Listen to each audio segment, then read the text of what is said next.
हरे कृष्णा दोस्तों। कभी ऐसा महसूस हुआ है कि तुम अपने हो पर फिर भी तुम्हारी कोई परवाह नहीं करता। तुम्हारे दर्द को सिर्फ तुम महसूस कर रहे हो, कोई सुनता नहीं, कोई समझता नहीं। क्या तुम्हारे दिल में कभी ये सवाल आया है, क्या मेरी ही कोई गलती है? क्या मैं कम हूँ? आज हम बात करेंगे उस सच की जिसे केवल भगवान श्री कृष्ण समझते हैं। हम सीखेंगे इग्नोर होने का दर्द कैसे झेलें बिना अपनी शांति खोए। सोचो, एक लड़का है जो हमेशा अपने दोस्तों के साथ हंसता खेलता रहता था, पर फिर एक दिन अचानक सबने उसे इग्नोर करना शुरू कर दिया। वह खुद से पूछता रहा, क्या मैंने कुछ गलत किया? क्या मैं उनकी नजरों में कम हो गया? साइकोलॉजी कहती है, जब हमें कोई इग्नोर करता है हमारा दिमाग खुद को ब्लेम करता है। हम सोचते हैं शायद मैं ही कम हूं।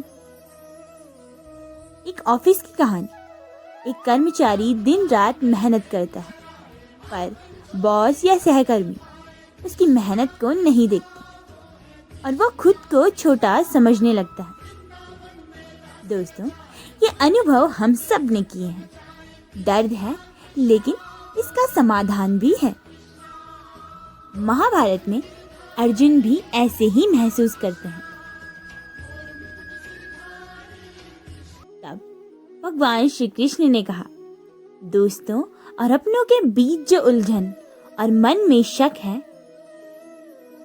पार्थ, ये होना स्वाभाविक है। तब भगवान श्री कृष्ण ने कहा, कर्मण्येवाधिकारस्ते मा फलेषु कदाचिनम। मतलब तुम्हारा अधिकार केवल कर्म पर है, फल पर नहीं।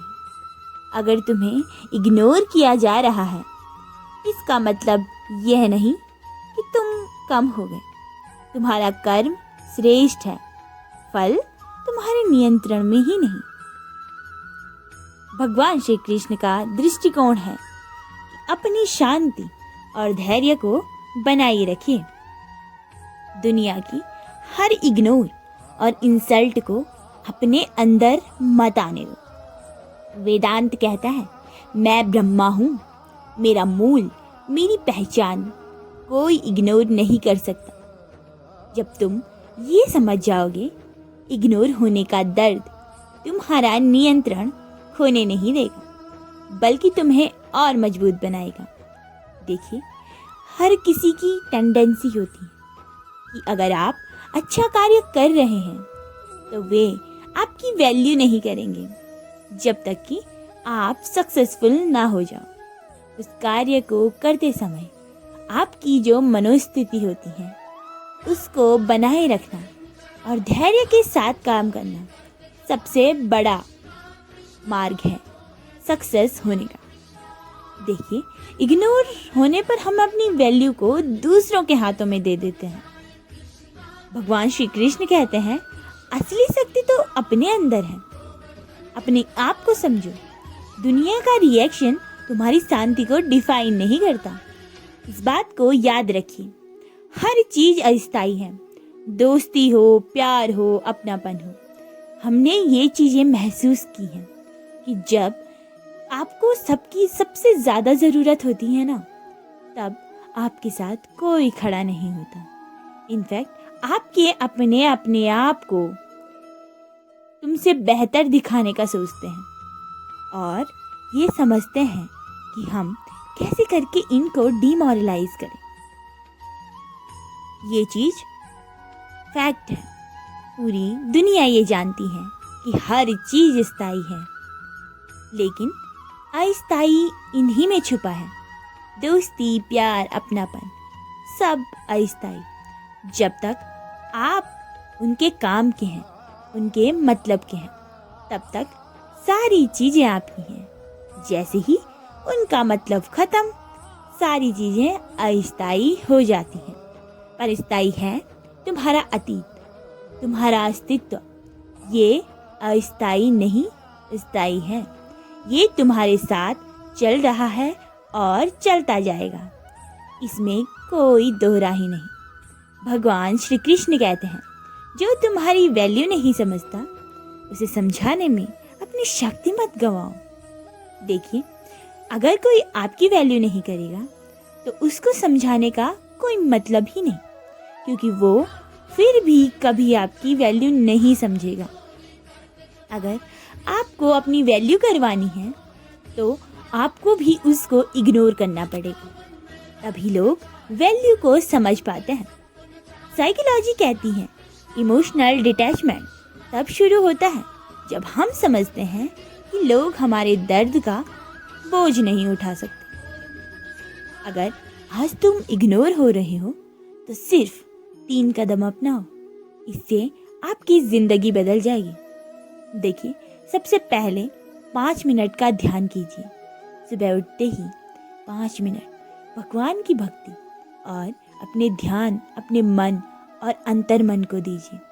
सिर्फ अपनी सांसों पर ध्यान दें और देखिए आपके जीवन में क्या परिवर्तन आते हैं। डेली अफर्मेशंस, मैं अपने अस्तित्व में शक्तिशाली हूँ, और पॉजिटिव वाइब्स के साथ पॉजिटिविटी करते रहिए। अपने बारे में अच्छी बातें बोलिए। जो आप यूनिवर्स को देते हैं, यूनिवर्स उसे ही आपको रिटर्न करता है।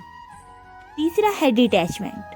समझो, इग्नोर करना उनकी चॉइस है, तुम्हारी शांति तो तुम्हारे हाथों में है। जो आपको इग्नोर करे उससे खुद 2 कदम और दूर हो जाओ, ताकि जब वो वैल्यू करे तो उसे 2 कदम और चलना पड़े। अपनी वैल्यू सिर्फ दूसरों से मत तय करवाओ। अपनी वैल्यू का सबसे बड़ा प्रूफ है तुम्हारी शांति और तुम्हारा कर्म। अगर तुम्हारा काम और शांति आपके मन में है तो कोई भी दुनिया की बड़ी ताकत आपको नहीं हरा सकती। भगवान श्री कृष्ण कहते हैं, जो तुम्हारी शांति को डिस्टर्ब करे वो तुम्हारा नहीं है। देखिए, आज के युग में सबसे बड़ा जो फैक्टर होता है वो है मानसिक शांति। बड़े बड़े पदों पर जाकर लोग आत्महत्या और डिप्रेशन जैसी बीमारियों का शिकार हो रहे हैं। वो क्यों? फाइनेंशियली वो बहुत स्टेबल है, इमोशनली उनके पास कोई नहीं। इसलिए जो आपकी शांति को डिस्टर्ब करे, जो आपके मेंटल पीस को खराब करे, उसे क्षण भर में त्याग दो। अब ये ध्यान दो, सोचो उस इंसान को जो तुम्हें इग्नोर कर रहा है। सोचिए, तुम्हारा दर्द महत्वपूर्ण था, लेकिन तुम्हारी शांति और आत्मसम्मान ज्यादा महत्वपूर्ण है। ये बात याद रखिएगा, जो तुम्हारी खामोशी समझ गया वही तुम्हारा अपना होता है, और वही तुम्हें कभी हर्ट नहीं करेगा। बाकी सब पराये ही समझो। अगर ये सब तुम्हारे दिल तक पहुंचे हो तो कमेंट में लिखिए राधे राधे, और इस वीडियो को शेयर करो जिससे कोई और भी शांति पा सके। राधे राधे, हरे कृष्णा।